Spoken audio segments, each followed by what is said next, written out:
I suppose I want initially to thank you for joining us. This is the second in the Meet the Maker webinar series. Today we're speaking with John Crick from Crick Software, and Phil Hackett will be joining us as well. John, if you'd like to come in, maybe you could switch John in there and we'll have a quick chat with John. John, you're very welcome. It's good to see you. Hi, nice to see you, Liam. John and Crick Software go back a very long way with Edtech. Basically, we both met up initially in 2000. And at that stage, we launched Crick and Clicker in Ireland, and they more or less launched us too. So much so that I became known at one stage as the Clicker Man in Ireland. So we had, myself and John had a very nice tour around Ireland at that stage. We saw practically every education centre in the country. And we've been very good friends ever since, and certainly one of the companies we have the best relationship with of all the companies that we deal with. So it's very nice to welcome John, and I suppose maybe to just a quick few questions, John. How initially did you come up with the idea for Clicker? That was, yeah, it was a long time ago now. It was back in 1993, believe it or not, when the Clicker was born, if you like. Okay. And that's when I was teaching, and I was teaching children with special needs, and saw a need for children who were struggling with reading and writing to be able to actually have some success with their writing and be able to build on that success to get them kind of hooked in and wanting more. So that's where the whole idea came from, because we have loads of children in the school where I was teaching that were really, really struggling with reading and writing. And by the time they got to a particular age in primary, they were on the verge of giving up. And we saw, well, I saw a need there, and something that technology could really contribute to. Okay. I have to say, as a former teacher myself, I've consistently admired the standard of the educational background that's shining through all of the Crick products, and the progress that's been made over that time. So, like, over that period of time, we've had we started at that stage. I think we were moving from Clicker 3 to Clicker 4, and we're now on to Clicker 8. So there's been huge developments over that time, and they've all been positive. And the whole time, I would meet up with John maybe once a year at a conference in London, and every time I'm sort of saying, oh, wow, we can do that now. And so it has been great to see the development of Clicker over that time. Yeah, the technology has moved on, of course, an awful long way since 1993, and so have we. So where I was doing all the coding originally back then, obviously now we have a team of developers, and the technologies has moved on. So the product that we've got now is very, very different. Okay. Okay, Phil, I'd like to welcome you in, if you can join us there. And what I'm going to do is I'm actually going to step out of the frame now, and I'm going to leave the floor with John and Phil. And John is going to step you through some of the elements of Clicker, and then he's going to switch to Phil, and I'm going to join you at the end. And there's probably some little bit of good news for you at the end, so do stay with us as far as the end, because it might be worth your while. Okay, so I'll leave it over to you, John and Phil. Okay, thanks. Thanks very much. I'll introduce Phil a bit more in a second. Just to say that I'm just really going to do a little bit of a preamble here, and then let Phil, who does much more demonstrating of Clicker than I do, take you through all the detail of it, because he'll do a great job of that.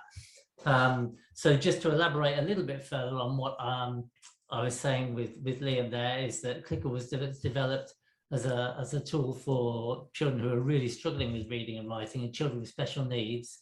But what we found, once the product was out there and people were using it in schools, people were saying, hey, do you know what? I could use this with all my children who are learning to read and write. And so we kind of stumbled across the fact that it had a much wider use than children with than struggling readers and writers. And what I sometimes say is that we'd kind of stumbled across the principle of universal design by accident. So the principle of universal design is that if you design something with the least able people in mind, you end up with something that is better for everyone. So originally the concept came from architecture, from building design.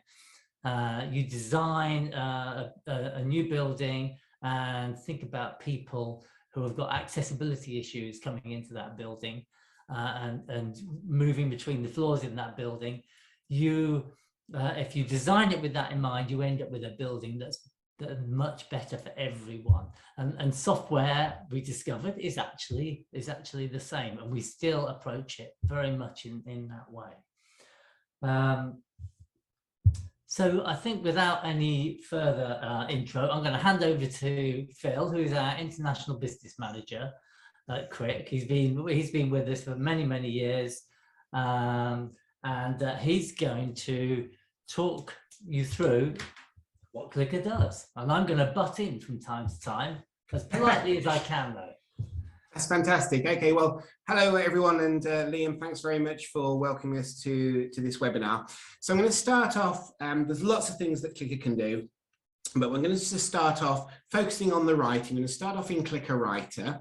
I'm going to start a new document, and the first thing I'm going to do is just imagine that I'm a little girl doing some writing. Yes, I know I don't look very much like a little girl doing some writing, but I'm going to be pretending I'm a little girl doing some writing. I'm going to type in my name is Amy. Now I'm going to put the full stop in, and what you're going to notice is Clicker is going to respond by doing a number of things. So watch carefully.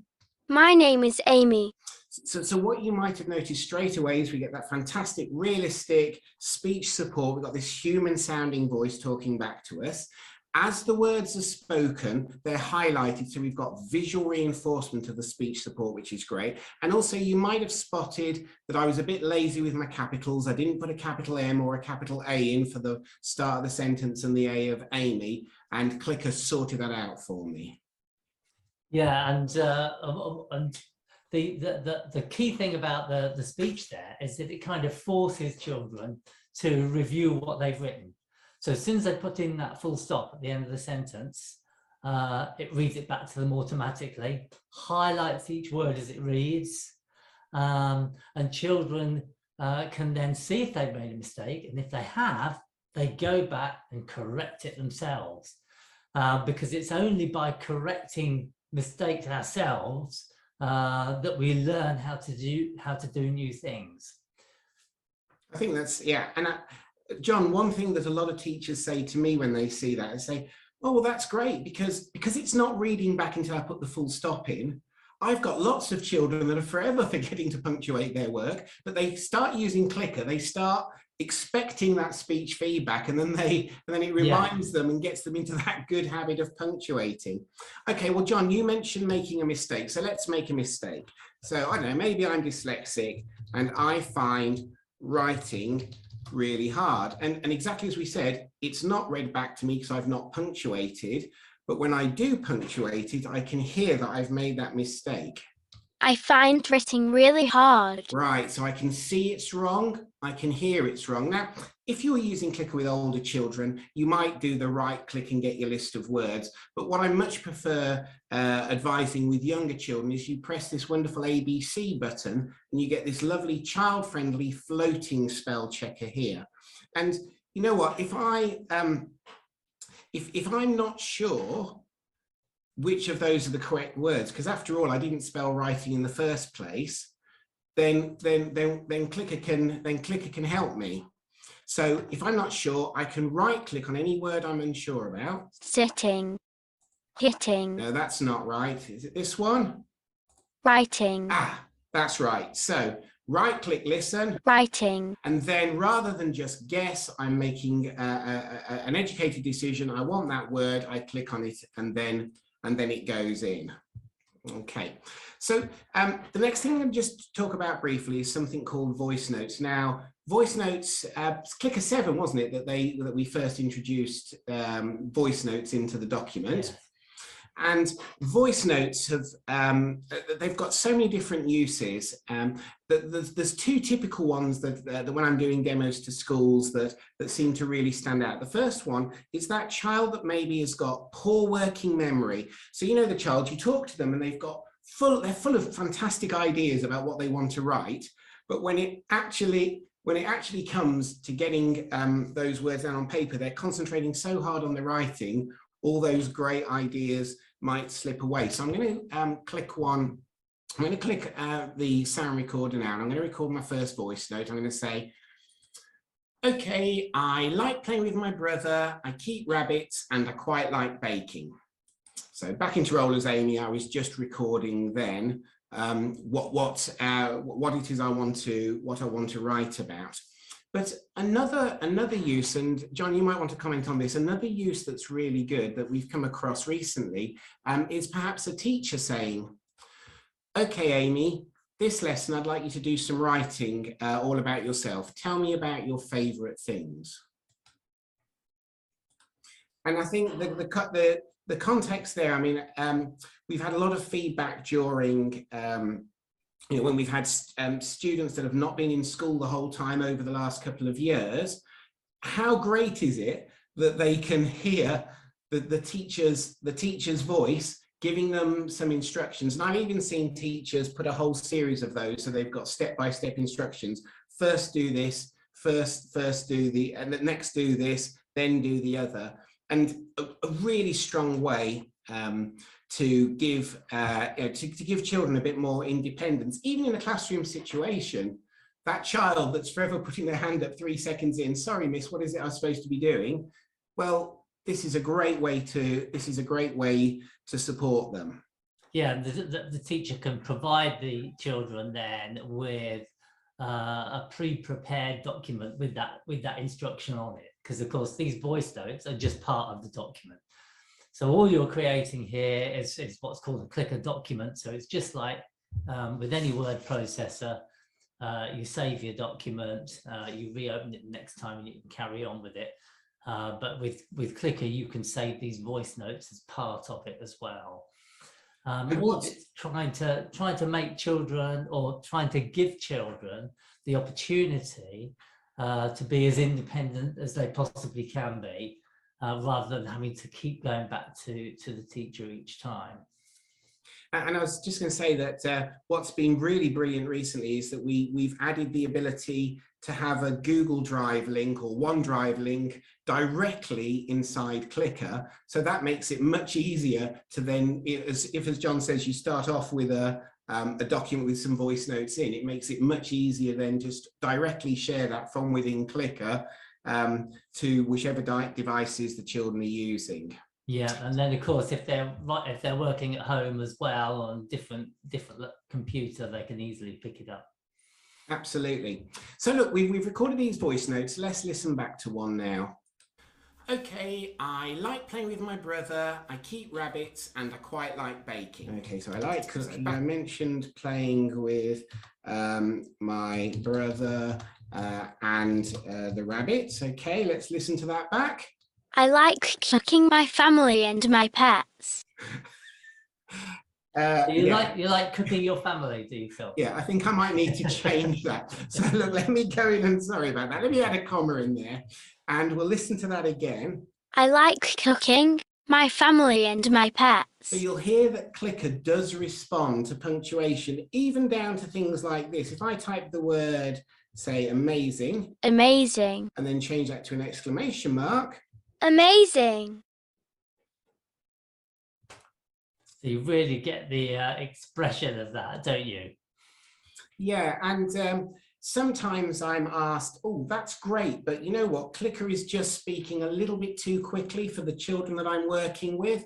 But one of the great things about Clicker is it's very malleable. You can change it in lots of ways to optimize it for the individual you're working with. So in the case of the speech, if it's speaking a little bit too quickly, we can just head over into the speech options and we can slow Amy right down. And we haven't just got Amy. So we've got Amy, we've got Alfie, we've got Rosie, we've got Harry. There's even some adult sounding speech engines that you can download if you're wanting to make this more age appropriate for perhaps a slightly older student. And as I say, you can just change the speed with that slider. You can speed her up a bit, or you can slow her right down, just depending on the needs of the individual. Okay, I think we'll have a quick look at prediction now. So built into Clicker is a fantastic prediction tool, and there's lots of different ways in which this can help. So for those students that kind of get what you might describe as blank page syndrome, you look at a piece of paper, you don't even know where to start. Well, the way that we've got the predictor set up at the moment is it's giving us some words that typical sentence starters. So that could help me from the outset. It can help me if I'm not very confident on my spelling, okay? And as we'll see in a moment, it can even help me with grammar. So let me do something. The teacher told me to write about my favorite things. So I'm going to say my favorite. Now, that's quite a hard word to spell, favorite. But look, I've only got as far as F, and already the word has come up in the predictor. And of course, if I'm not sure, we can employ the speech engine again, a right click. Favorite? Yeah, that's the word I want. So my favorite sport is cycling. Now, as I'm sure you'll get children that do this, it sounds for all the world like cycling should begin with an S, okay? So if you're, so from a phonetic approach, it very much sounds like it starts with an S, but of course it doesn't, it starts with a C. You can see Clicker, despite me making a phonetically plausible but ultimately wrong attempt at the word, it has still managed to find cycling for me. Cycling.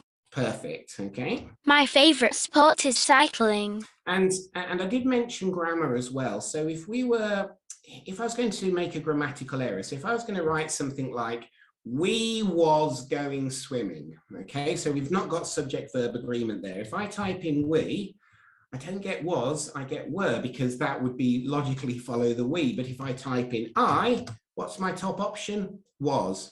So not only have we got support with our spelling, but we can also get some support with grammar there as well, because it has got some built-in intelligence to know what words tend to follow other words.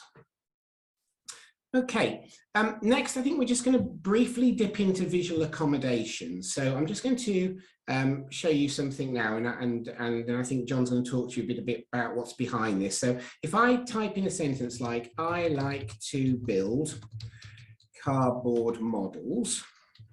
So I've deliberately picked a sentence with lots of D's and B's in it. I like to build cardboard models. And what I'm going to do is I'm just going to open a set of saved user preferences, okay?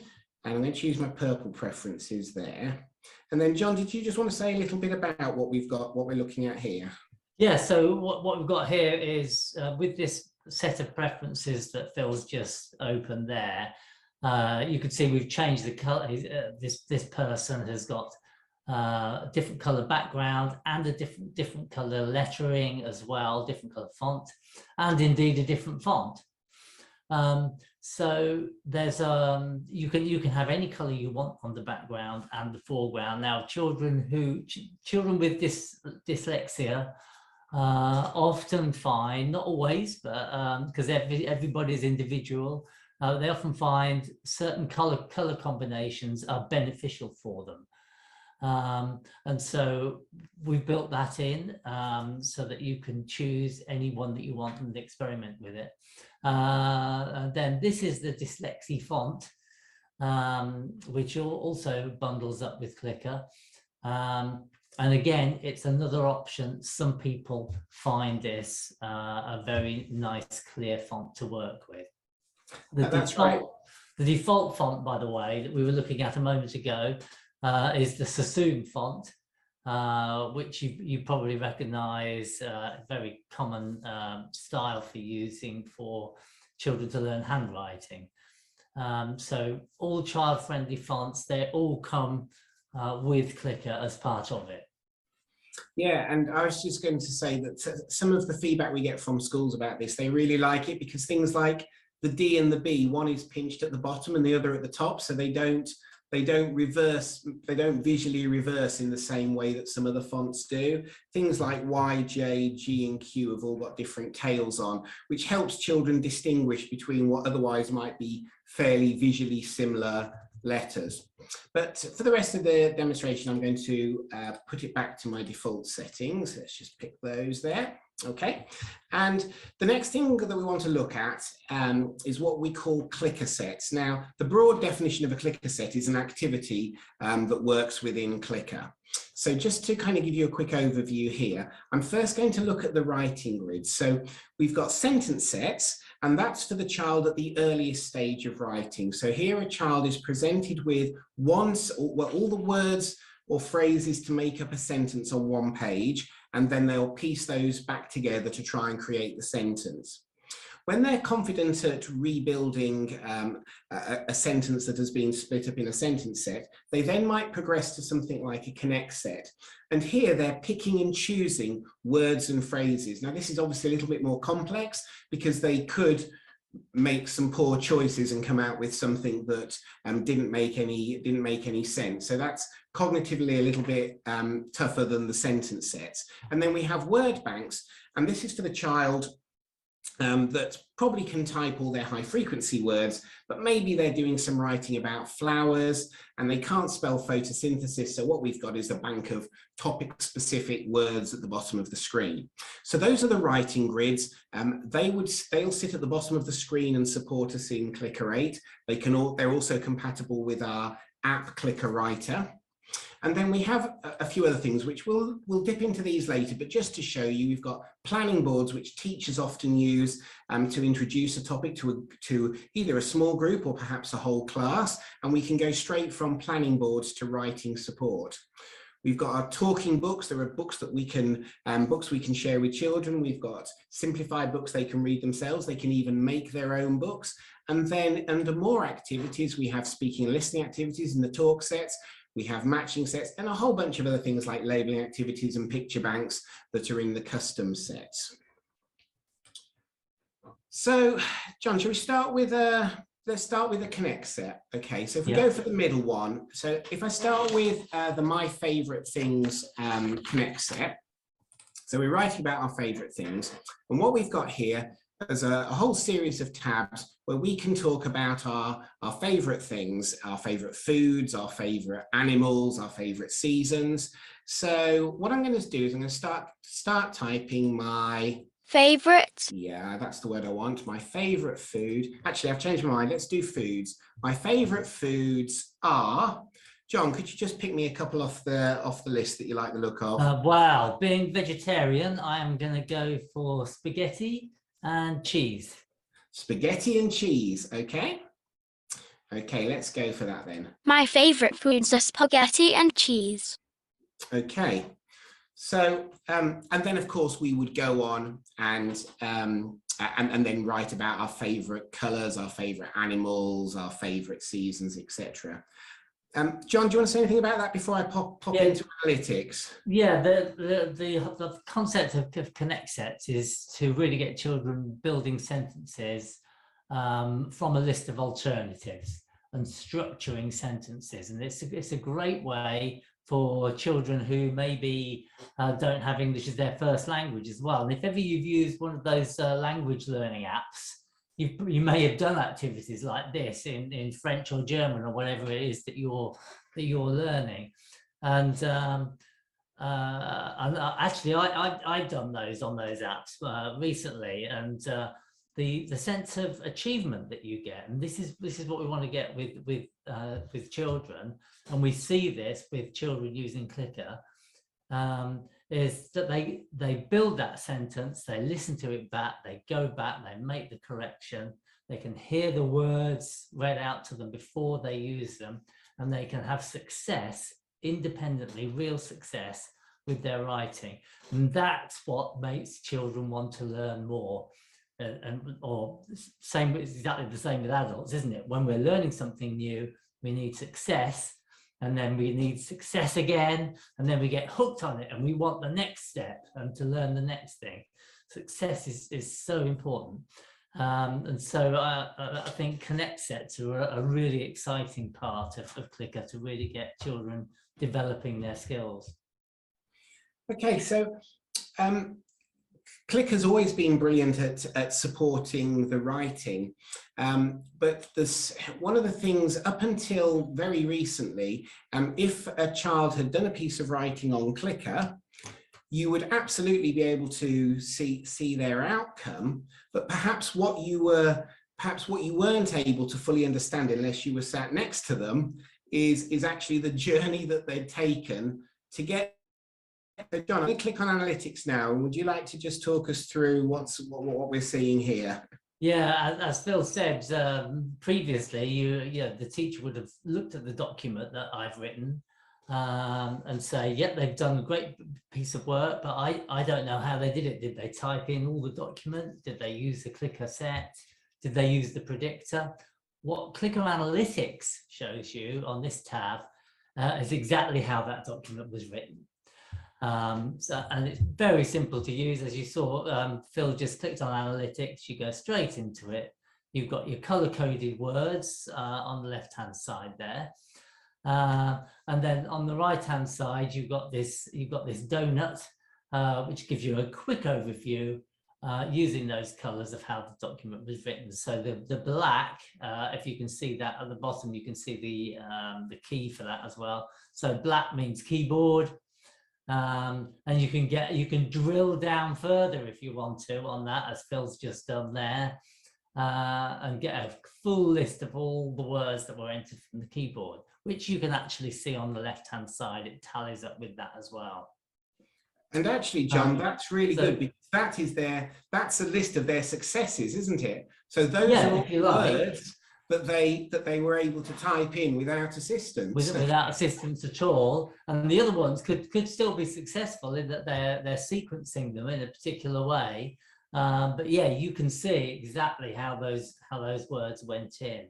So if we just go back to the all one again, Phil, we can see there. So the black ones are words entered from the keyboard.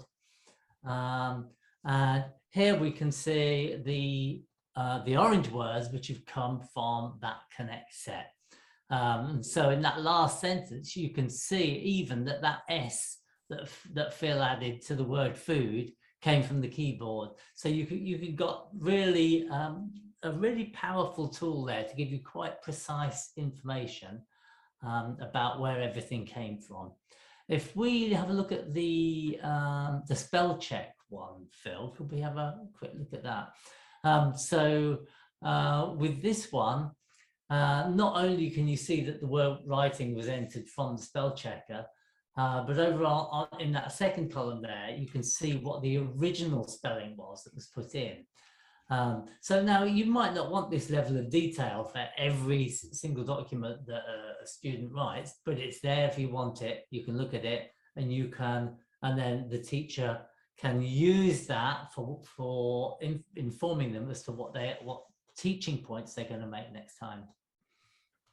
Brilliant. Okay, so what we're going to do now, this grid, my favorite things, this connect set that we've shown you, that came from our learning grid site. So I think it'd be good just to talk a little bit about learning grids now. So we've made this very, very easy to get to. As soon as you open the Clicker Explorer, we've got the learning grids on a separate tab. And what Learning Grids is an amazing online library of resources. And we are so close now to 3,000 resources. Oh, yeah. We have 2,984 currently. And I can guarantee you in a few weeks, we'll have crossed that line because we're putting new resources up all the time. Now, this is very, very easy to use. Across the top, we have all the subjects. And if we go into a subject area, for example, science, Within that subject area, we've got all the different categories like living world, plants, animals, human body, etc. And within that, we've got all our topics, okay? So it's easy to drill down to any topic that you're working on. You'll find the resources in there. Now, if you're looking for a specific sort of resource, you've got some filters on the left-hand side. So if we only want sentence sets because we want an entry-level activity for those students that need a bit more support, we can filter by sentence sets, and we can even narrow our search down by a particular age range. So if we know that a child is operating at the level of an 8-year-old, then we can narrow our search and find appropriate resources. Now, what I'm actually going to do, we've got all the subjects here, but we've also got this wonderful area called Story Corner. And I think this is a really good example of how you could perhaps approach a topic or approach a series of lessons with Clicker. So within Story Corner, we've got lots of different types of stories. We've got the decodable stories, if you're taking a more phonics approach to the reading. We've got some traditional stories, which work very well with younger children. Perhaps with 8 or 9-year-olds, I might go for something like myths and legends. And that's what I'm going to use for this example. So I'm going to go into King Midas and the Golden Touch. And you can see at the top, we've got three Clicker books. In total, we've got 12 resources to help us teach this topic, okay? But I'm going to start with the reader book, okay? And what we've got here is beautifully illustrated by our in-house artist. We've got this beautiful book, and this tells the full story of King Midas and his love of gold and what then ensued, okay? So that would be perhaps where the teacher might start. They might use this to introduce the book to the class. But then we've got some other books, and the next one I want to open is the read it yourself version. So John, did you want to give a bit of an overview of what this does? Yeah, what I like about this is so it condenses each page to one essential sentence. So with the previous version that we were looking at, the full version of the book, there's quite a lot of text on each page. Now, with having all the text on one page, you can actually have that read to you because you can still use the speech button down there, and it'll read that text out to you.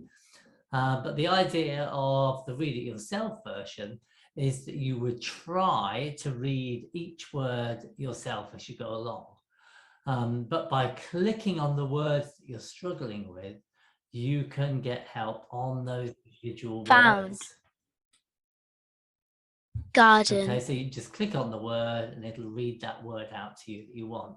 So you'd read along through there and then just click when you were struggling with a particular word. So it's a really good example of the kind of differentiated activities that we've got built into learning grids. So moving on from the books, what I might next do if I was teaching this class, we could perhaps open a talk set.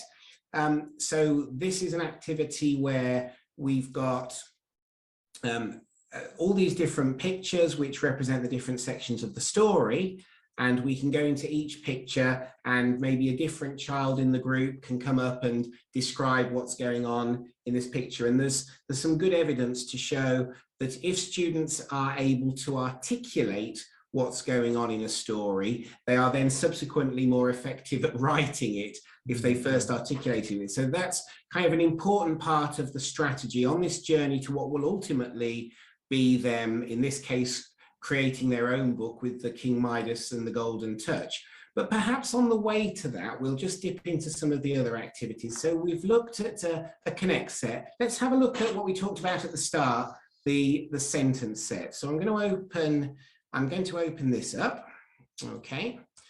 And the way that this sentence set is laid out is we've got the picture that I can send up. I've got the words for the one sentence. And if I'm struggling to reconstruct the sentence, just looking at those, I can click on this little green tab here, and it's going to show me a pop-up grid, but it's not letting me click while that sentence is visible. I could hear the sentence, I can read the sentence, but I have to hide it before I can use that grid. So this is a well-known learning technique, isn't it? Of look, cover, write, check. Yeah. Yeah. So we're you have to hold that sentence in your head and then do the writing. So, however, that might be too difficult for some of the children you're working with, even though it is our kind of entry-level activity. So if I click on Edit Clicker Set, John, do you just want to talk through some of the options that we see here? Yes, so just one of the things that we should mention, of course, is that you can create any clicker set on any topic you want yourself. So you can put in any words that you want into these writing grids. So you can start from scratch and just throw in some words. So you can make the writing exactly appropriate to what it is that the child wants to write about today. But the feature we're looking at here, where it says model, a third of the way down there, so where it says model sentence, what sort of model is it that you want? So at the moment, you'll see that we've got the view and remember option checked. So you could click on that button, see the sentence, but you had to hold it in your head. But we could have view and copy. Shall we have a look at that one, Phil? So if you have view and copy, then the sentence can be permanently there and you can simply copy that sentence. So for somebody who's really struggling, that's a great place to start. And then you could gradually withdraw some of that support. So you could then go to the one where we did view and remember. And then the one on the extreme right there is listen. So let's just see what that does. So now, instead of getting a view button, you get a speech button, that green button on the left-hand side. And when we click that, King Midas loved his daughter and he loved gold. so we can hear the target sentence, but we can't actually see it. And then, of course, the final option would be not to have any model sentence at all, so just to have none. And then you're doing it on your own. And what lots and lots of different options there. Oh, definitely. And what I sometimes recommend with children right at the very earliest stages that really need their confidence building up, we can change the order from being randomly assigned to something we call guided order. And now you can see only King Midas is lit up and all the rest are grayed out because I have to start with King Midas and then it'll walk me through the sentence. All part of building up that success so that children are experiencing success right from the word go. And then the teacher is withdrawing some of the support as it's no longer needed. Absolutely. Well, we've got about 6 minutes left. So I think perhaps if we just show a couple of word banks and then look at maybe taking a clicker board and flipping that into a word bank. One thing perhaps just to very quickly mention, Phil, was on that previous one on the King Midas grid. Yes. There wasn't just the one grid there, was there? So we had the forward and the forward arrow, so that we can actually recreate the whole story from here, can't we? Yes, sorry, yeah, there is a whole series here. So by the time you get to the last writing grid there, Midas. Yes, you've had lots of support from Clicker, but you've actually done that piece of writing yourself. And for some children, that's a massive buzz, being able to say, take that piece of writing home and say to mum and dad, look at what I did at school today. Absolutely. Sorry, okay. Phil, no, that's fine. It's an important point. So I'm just going to pop into science now, and we're just going to have a just take something a little bit different because we've been working on a story. So I'm going to take evolution as an example, and just to show you some of the different types of word banks we get. We haven't got very much time, so I'm going to be pretty quick on these. But if we're talking about evolution, our basic word bank, so these are children now that probably can cope with all their high frequency vocab, but they might need assistance writing about more topic specific and using like specialist terms. So we've got, this is like the quick words, what we call the quick words. So we've just got a single page of keywords and phrases like natural selection, Charles Darwin, which will then help us with our writing. Okay, now the next level up from that, so even within word banks, we have different levels. So the next level within that is this one here, adaptation, inheritance, and evolution. Okay, and on that one, we've actually got a separate tab for each of those different sections. So now, if I'm writing about inheritance, I click on the inheritance tab, and that draws my attention to the appropriate vocabulary, and perhaps gives me a start when otherwise I might have not really known where to begin describing this topic. But if I think, oh, right, I've got to try and work these words and phrases into some sentences, that might be that might bring all the teaching back from earlier on in the lesson and help me focus that into a piece of writing. Really helping you with the structure as well, isn't it? Because you can see that you want to write a paragraph about each of those three things.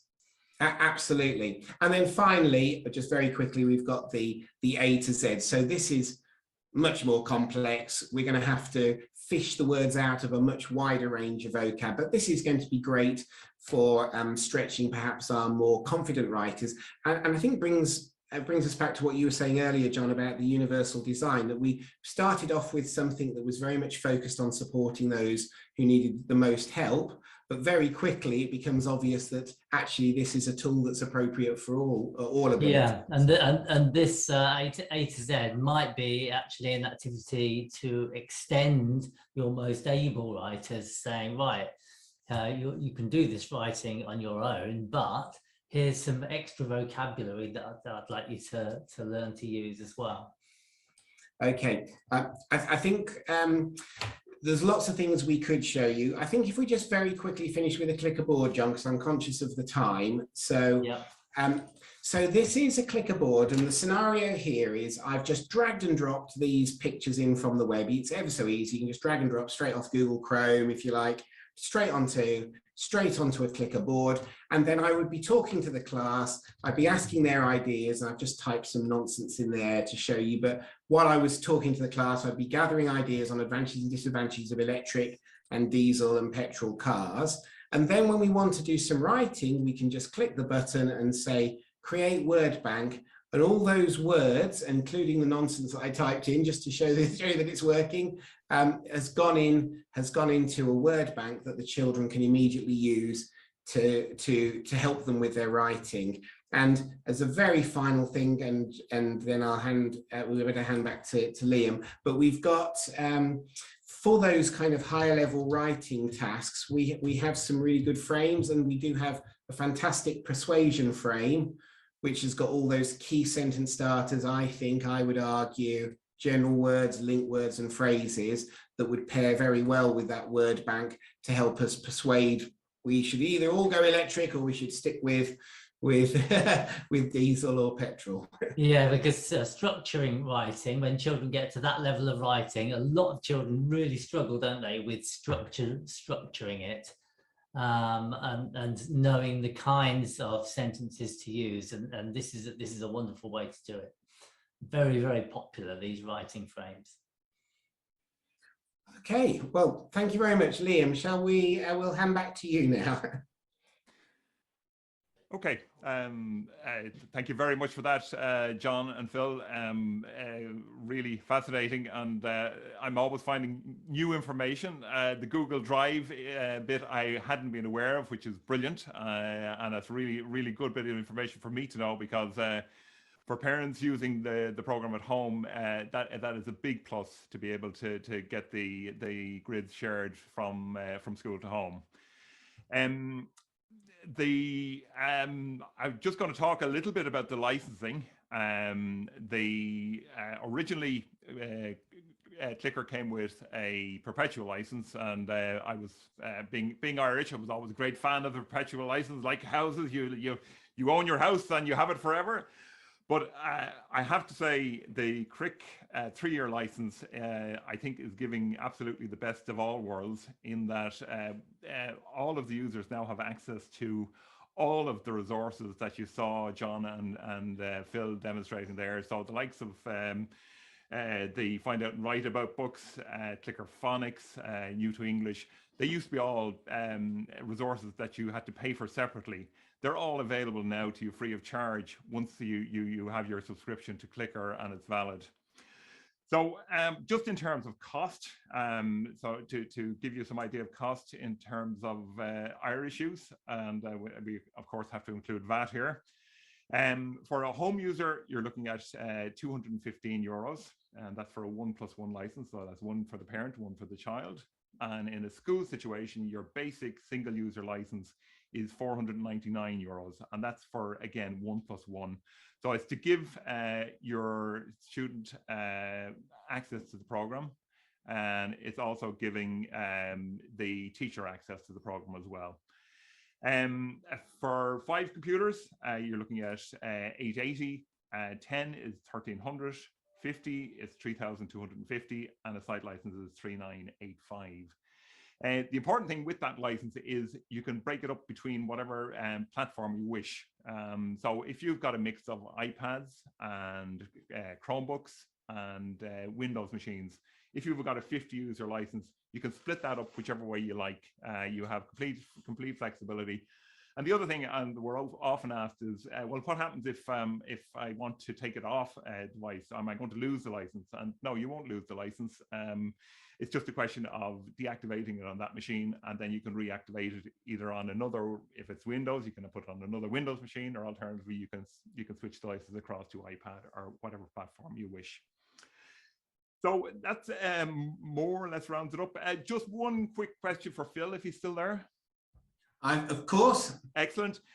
We spoke earlier about an Irish language speech engine. You might update it on that if you have any update for me on that.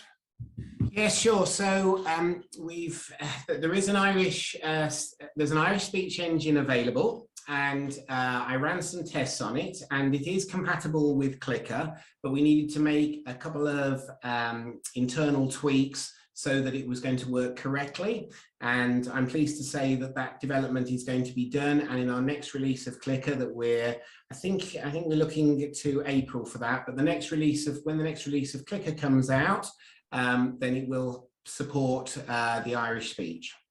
Okay, that's really good news, and I suppose for all the Gael school in Ireland, that is fabulous news, because up to now, the actual availability of software as Gaeilge has been very limited, and to actually have Clicker that will be fully available as Gaeilge is really good news for us here. So it's a good example of the way the subscription works as well, because of course all the updates that we do throughout the period are part of the subscription. So we're continually making tweaks and updates to the software as we go.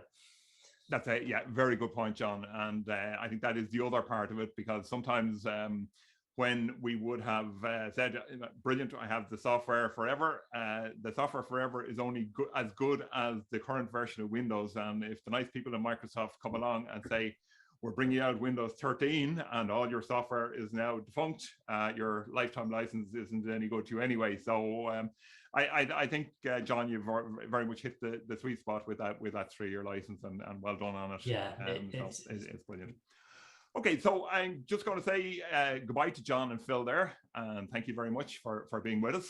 And I'm just going to wrap up with just a few words myself. We'll also be sending you a link with a link to the recording of this webinar. And maybe the most important thing and hopefully you're still with us, so for the people who have stayed with us, for any new orders for Clicker for the month of March, that's until the 31st of March, there will be a 10% discount. So along with the recording of the email when we're sending that out to you, you will have a code which will give you access to a 10% discount on any purchase of Clicker over that period. Okay, I'd like to thank you very much for staying with us. And again, just to thank John and Phil for being with us on a really, really good presentation. And that is it for today. And looking forward to seeing you the next time. Thank you.